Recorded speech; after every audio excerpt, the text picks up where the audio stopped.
What is happening, guys? The last video I did 10 minutes ago was how to unbox the SpeedPulser, what tools you need to install it, how to calibrate it, how to make it run really, really well. All of the ones that I've sold up until now, they've all included the basic software just for basic setup, and if you needed to tweak it at all, you had to go into the source code, and it's quite time consuming. What I've now done is I've released a Wi-Fi variant. So what we're going to do today is we're going to document and go through how to install Arduino, how to update to the latest Wi-Fi version, so that if you need to do any changes on the fly, you can do so. So first thing we're going to do is we're going to go to github.com/AdamForbes92, and this is my GitHub. Includes all the projects that I've ever done, anything, any bit of code that I've released, any updates that people submit, they all get published into here.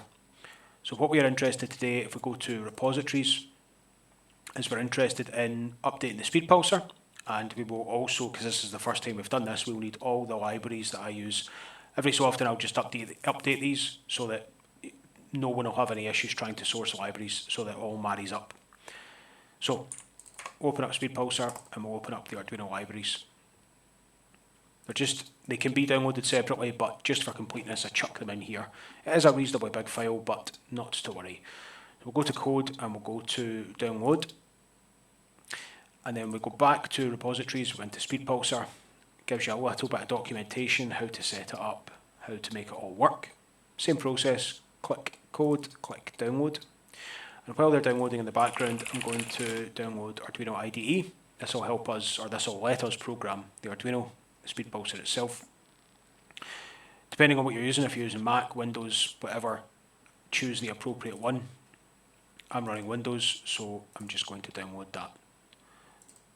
So they're all downloading quietly in the background. What I'm going to do is I'm going to extract SpeedPulser. Now, once you install Arduino, you'll have a documents folder. I'm going to scan really quickly so you can't, there's nothing to hide, to be fair. You'll have to have an Arduino folder in your documents folder. Now, for all intents and purposes, this will be the first time you've downloaded Arduino, so you won't have ran it before. So I've got an Arduino temp just to give you a concept, but in your My Documents folder, you should have, or if you don't, make an Arduino folder, just Arduino. And paste SpeedPulser. What we also want to do is do the same for the libraries. If you just go into here, copy and paste that into what you're calling your Arduino folder. So while that's copying, I'm going to install Arduino IDE, which is already installed, but we'll glaze over that. I want to give a little bit of detail around here. So this is where all the code is, and for people who aren't familiar with IDE, this is your main file.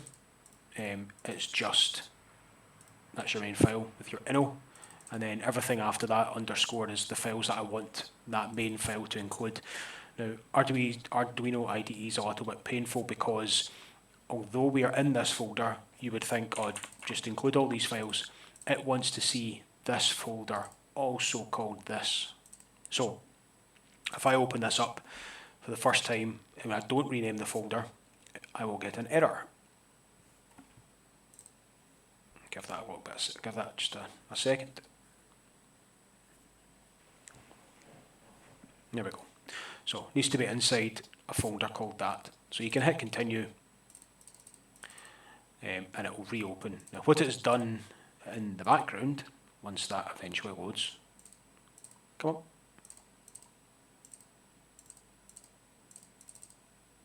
on. Is it's made a folder in there with that single file. Now you can see here in Arduino, we've only got one file here.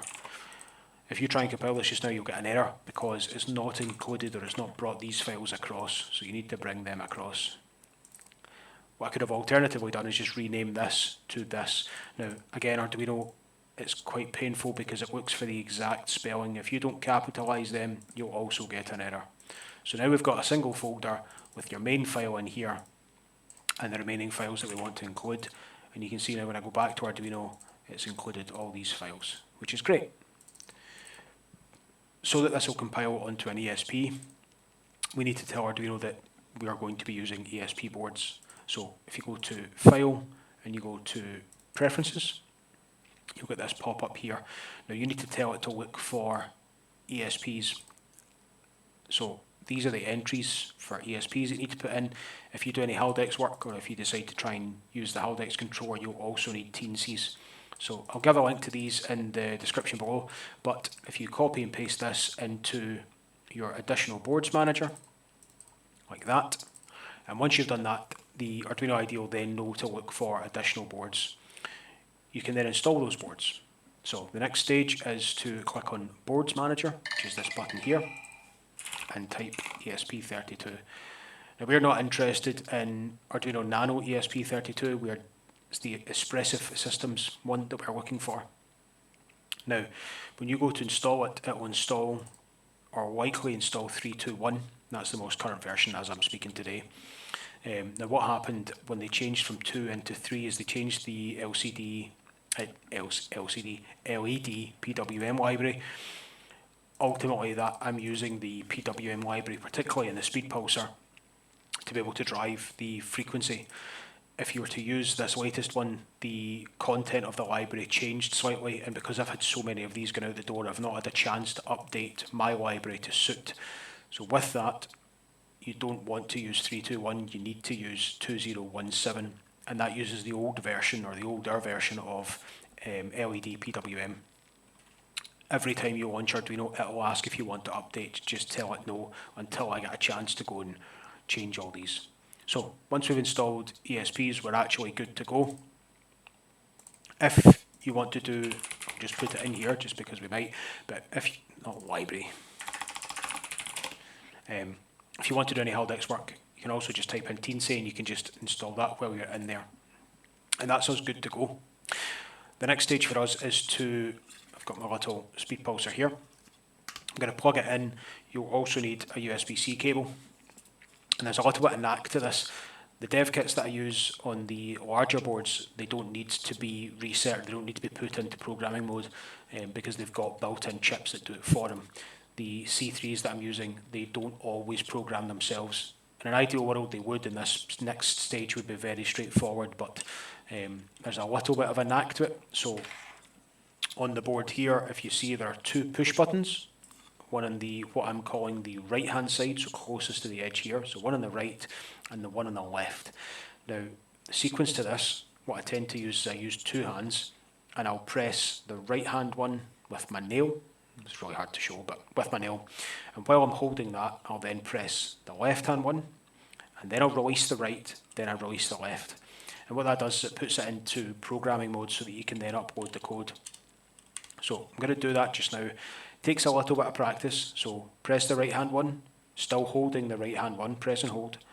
Press the left one, still holding that one, so now I've got both pressed, and then I'm going to release the right, and then I'm releasing the left.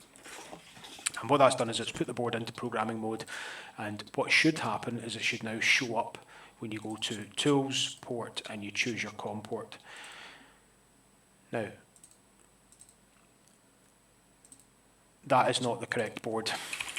Depending on the alignment of the stars and the moon, that name changes every time. So what we're going to do is we're going to pull this drop down box and we're going to select another board.